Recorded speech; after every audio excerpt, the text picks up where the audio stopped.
What's up everybody on YouTube? AJ Russ back to discuss another video, and today we're going to be talking about what we learned from NFL Week 17. So before we get into the video, guys, I want to wish y'all a happy new year, happy 2024. Hope this is a blessed and great year for y'all. A lot of things to accomplish on this channel as well. Stay tuned. I appreciate all the support always, and know that you can do anything in your life as well. There are a lot of good games in Week 17 leading up to Week 18 in the playoffs. So many interesting and compelling storylines I can't wait to talk about in this video. So with that being said, I want to get right into it. Make sure you hit the like button and subscribe and turn on post notifications. And yeah, let's talk about NFL Week 17. Of course, we have to start with Thursday Night Football, and that was a matchup between the Cleveland Browns and the New York Jets. Not really surprising as the Browns won 37-20. Browns now have an 11-5 record, and they clinched a playoff spot in the AFC. That team is just doing great this year. Of course, Joe Flacco honestly easily should be comeback player of the year. I don't know if there's a game requirement on that, but he's just been playing amazing. He had 309 passing yards, 3 touchdowns, and 1 interception. That team overall with that defense, combined with that, they really have a good shot to do interesting things in the AFC, win a playoff game or two, and maybe even make the AFC Championship or the Super Bowl. I mean, this team is really good. No one expected them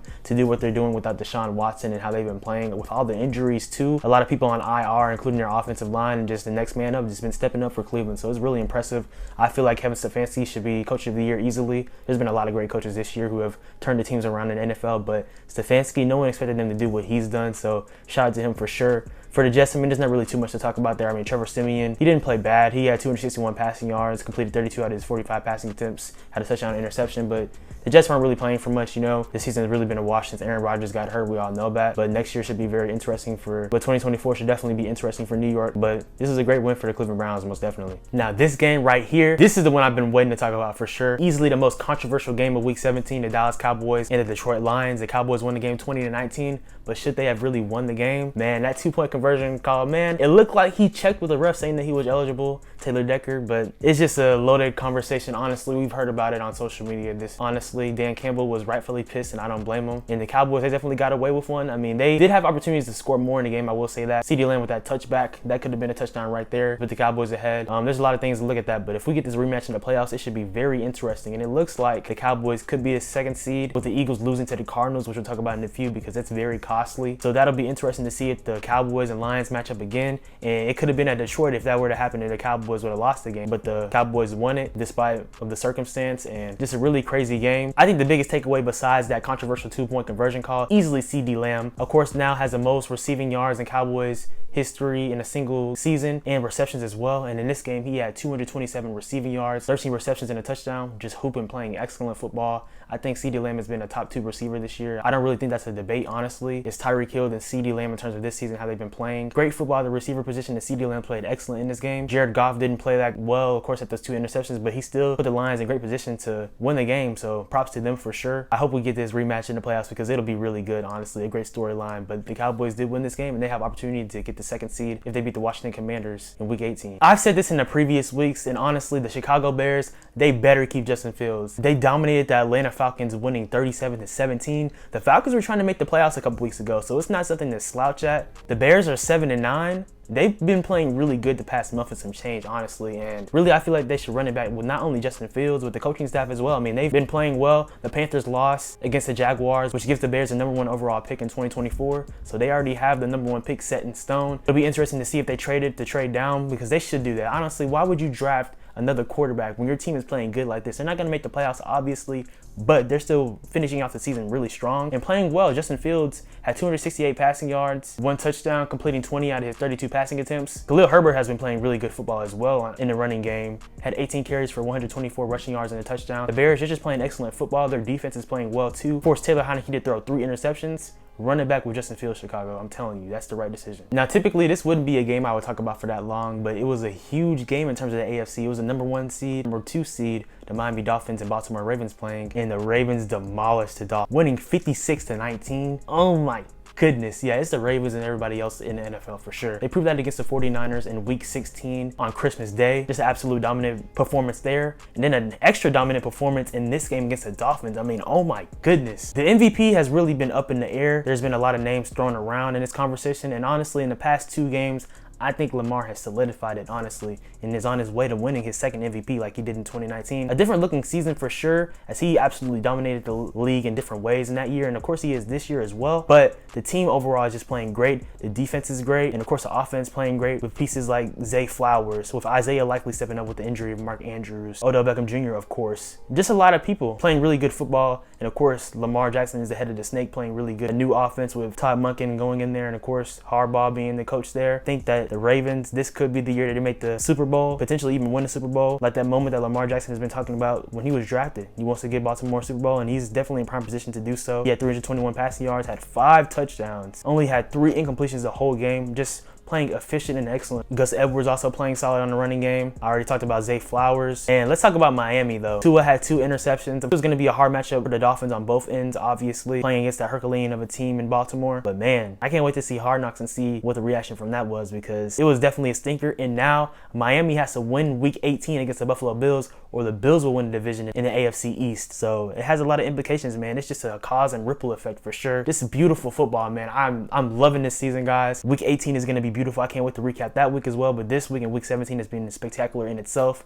And this game in Baltimore proved that they're the best team in the league. Like, there's no doubt about that. They proved that in week 16. This next game in the NFC South really meant a lot as well. The New Orleans Saints beat the Tampa Bay Buccaneers, winning 23-13. Now the Buccaneers, they still have the 4th seed in the NFC, and I believe if they win in week 18, they'll clinch the division. Don't quote me on that. I'm not exactly sure. Don't fry me in the comments down below. But that's definitely a tough loss for them. They definitely need to win in week 18. And they lost a turnover battle as Baker Mayfield threw 2 interceptions, and that was ultimately the difference. He did have 309 passing yards. He has been playing really good this year. Arguably, like I talked about Joe Flacco earlier, could be comeback player of the year as well, but this is not his best moment for sure. And the Saints, they've been struggling all season offensively, but Derek Carr, he put on a pretty solid performance this game, completing 24 out of his 32 passing attempts, having 197 passing yards and 2 touchdowns. And the Saints defense was able to benefit off of Baker Mayfield's bad game, and ultimately they won. I swear the Patriots always play the Buffalo Bills really tight, but the Bills still won the game, winning 27-21.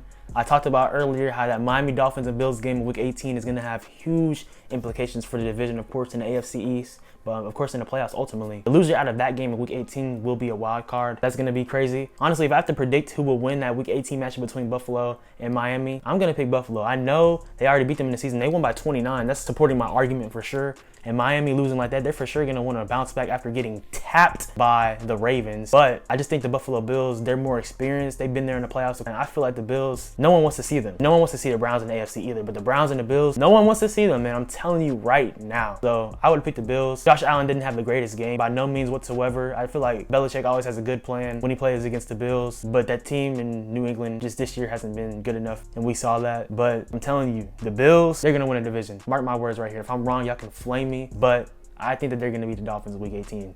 That's just my words.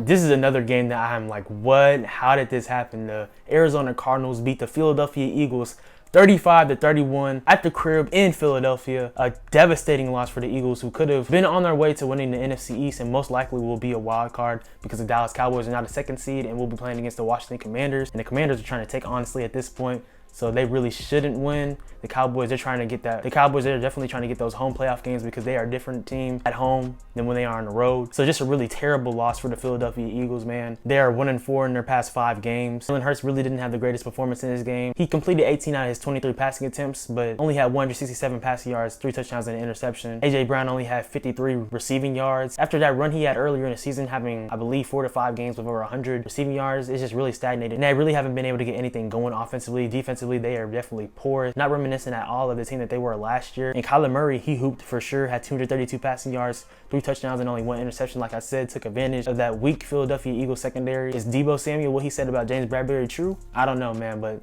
the Eagles, that's a tough loss for them. They'll most likely have to play against Tampa on the road as a 5 seed, which I still feel like Philadelphia should win that, but you never know, man. The playoffs are unpredictable. Not really too much to talk about this game. The Jacksonville Jaguars dubbed the Carolina Panthers, winning 26-0. Of course, Trevor Lawrence missed his first game in his football career, not missing any games in the NFL, just in college or in high school. Backup CJ Barthard, I believe that's how you say his name. I'm sorry if I butchered it. He didn't do anything too crazy, but the Jaguars, they were able to dominate through the running game, as Travis Etienne Jr. had 16 carries for 102 rushing yards and 2 touchdowns. That made a huge difference, and really a get-right game for the Jacksonville Jaguars, as they had lost 4 previous to this game, trying to clinch the AFC South for sure in Week 18. So not really too much to be said after that. I mean, a good win for the Jaguars. This game right here was really close and really good, honestly. The Colts are still fighting for their playoff lives against the Raiders. The Raiders had a huge win on Christmas Day against Kansas City Chiefs, and the Colts were able to win 23-20. I will say for the Raiders, even though they lost the game, Aiden O'Connell, he's been playing pretty good football. I mean, he almost had 300 passing yards in this game. Completed 30 out of his 47 passing attempts, had 299 passing yards and 2 touchdowns. Really can't complain with how he's playing. Like I've said in the previous weeks, Antonio Pierce, he has to be the coach for the Las Vegas Raiders going forward. He just really has brought a new identity and culture to that team. And even though they lost this game, just hasn't playing really good football. They are playing for him. Honestly, that's the best thing when you have a coach that not only played in the NFL, who won the Super Bowl before, but can relate to his players as well in that Raider Nation. So definitely lobbying for him for sure to be the coach of the Las Vegas Raiders. I think a lot of people will say that, and Raiders fans. The defense is really good. Of course, has Max Crosby, one of the best defenders in the league easily. Still have a really good place and plan, and they honestly could make the playoffs in 2024. We'll see where things go, because he can bring in his own staff. That would be very compelling as well. But for the Colts, who did win the game, they play against the Texans next week in Week 18. That's going to be a really freaking good game. Can't wait to watch that. Both teams trying to make the playoffs.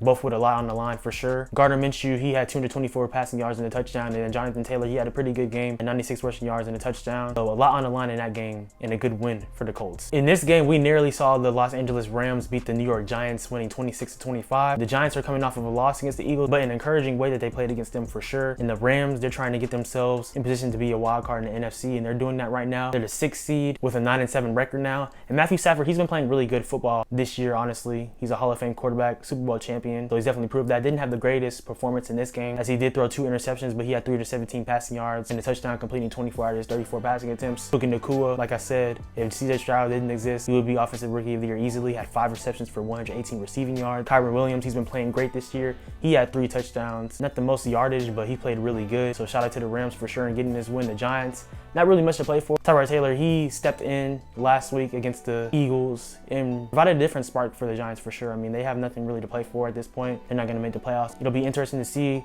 what they do next year with Daniel Jones coming back potentially, or if they want to draft a quarterback in 2024. But honestly, the biggest takeaway is a good win for the Rams. And I want to see the Rams and the Lions in the first round in the playoffs. That's going to be a beautiful, compelling game, of course, coming full circle for Jared Goff and Matthew Stafford, so we need that for sure. Not really too much to say about this game. The 49ers, they clinched the #1 overall seed in the NFC and a first round bye, as they beat the Washington Commanders, winning 27-10, having a 12-4 record now.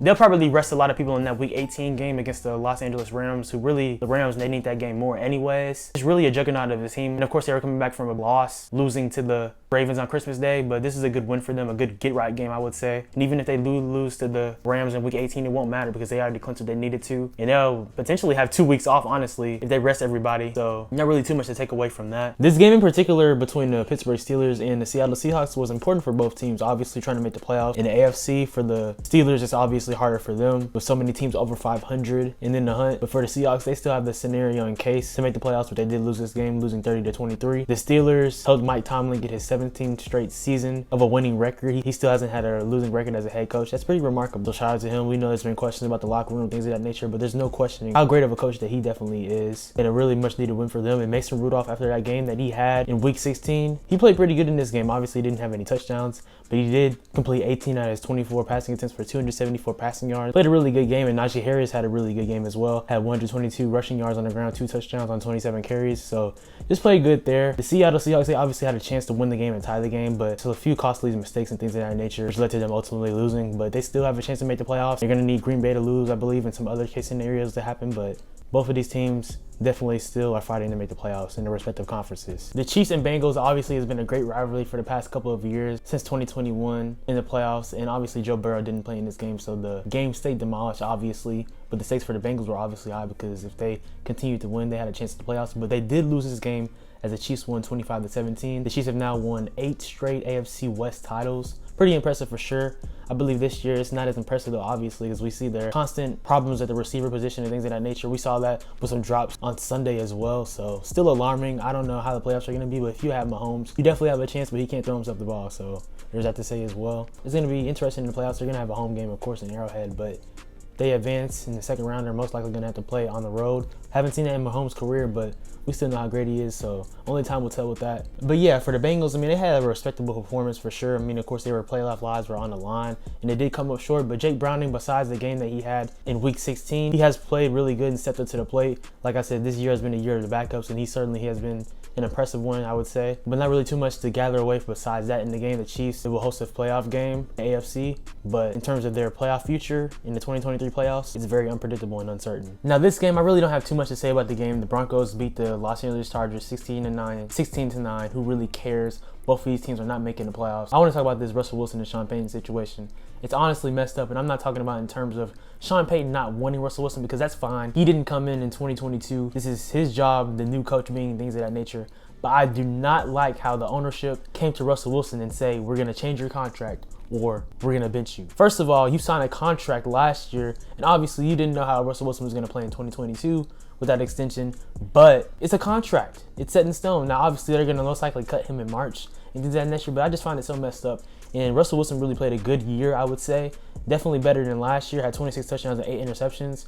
Not necessarily the best deep throwing gear, but he was efficient with the football. He definitely had an upgrade of a season from 2022. So, if anything, I feel like this is good for Russell Wilson for sure, because he can go to a team that's a quarterback away in 2024 and potentially have a chance to get his second ring. Look out for the Pittsburgh Steelers for sure. I think that would be a perfect type of team for him to go to, because really they're a quarterback away, honestly. Mason Rudolph has played solid, but let's be honest, if they had Russell Wilson, that would certainly ascend their chances in the AFC. And of course, Kenny Pickett could potentially learn from him. That would be really good, but I just really don't like the situation, honestly, between Denver and Russell Wilson right now. And Sean Payton, I mean, obviously he's a great coach, but he won a Super Bowl almost 15 years ago. So it's been a long time since then. Of course, he won a Super Bowl, but like, bro, let's not overrate that Super Bowl. He did help Drew Brees to a Hall of Fame career, but man, like, bro, we're gonna see what he does in Denver, because if they still don't do anything, and of course they won the game, so maybe it's proving him right now. But really, if they're smart, they should draft a quarterback in the 2024 draft, but we'll see what happens there. But I'm just not rocking with that situation in Denver at all. The last game that took place were two teams that were fighting for their playoff lives, the Green Bay Packers and the Minnesota Vikings. And of course, Green Bay went into Minnesota and dubbed them, winning 33-10. Not really too much to say about this besides Jordan Love has been hooping this year, had 256 passing yards and 3 touchdowns, proving that he is the franchise quarterback in Green Bay. Green Bay has something magical for sure about finding these quarterbacks, letting them learn under their current quarterback, and then after a couple of years, letting them step into a fold and start. So props to them for sure for seeing that. All Green Bay has to do is win in Week 18 against the Chicago Bears, which will not be an easy game, because I talked about them earlier. They have been playing really good football over the past month, being 4-1 in their last 5 games. That won't be an easy game, but if they win that game, they will earn their right to the playoffs and most likely play against the Dallas Cowboys. That'll be an interesting game for sure in the playoffs, but that's all they have to do. But like I said, it won't be easy, because Chicago, they're most likely not going to make the playoffs, and they don't want Green Bay to make the playoffs, another team in their division, so that'll be interesting for sure. But for the Vikings, I mean, no one's really surprised. After Kirk Cousins got hurt, really didn't expect too much for the team, and they still fought hard and played good under Kevin O'Connell in his second season as head coach in Minnesota. So props to them most definitely. But next year, I feel like they're probably going to potentially draft a quarterback, because they didn't extend Kirk Cousins. Kirk Cousins was playing great this year, guys. I'm not going to lie.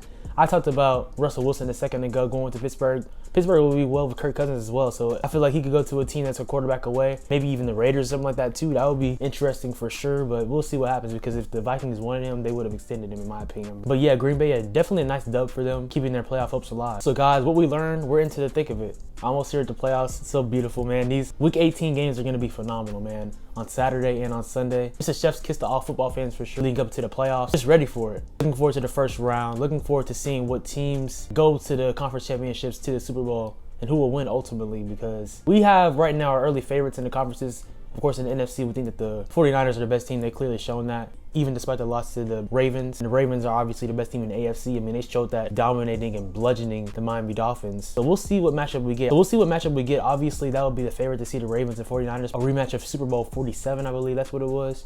But You never know, man. The playoffs are unpredictable. Injuries happen. Unpredictable players play great. People step up. You never know what happens. It's all about these special moments. And we'll see who rises to the top and plays well for sure. But with all that being said, guys, I appreciate y'all watching the video. Make sure to like, comment, subscribe, and turn on post notifications. Follow me on Instagram and Twitter at Swaggy and also on TikTok for cooking videos, shorts, reels, things of that nature. More videos are on the way. 2024. Pray this is a blessed and great year for y'all. Appreciate the support on the channel always. We're going to keep growing for sure on here. Stay tuned for more videos about the NBA, the NFL, lifestyle, pop culture, Marvel, DC, all types of things like that. So yeah, y'all have a good one. Have a blessed 2024.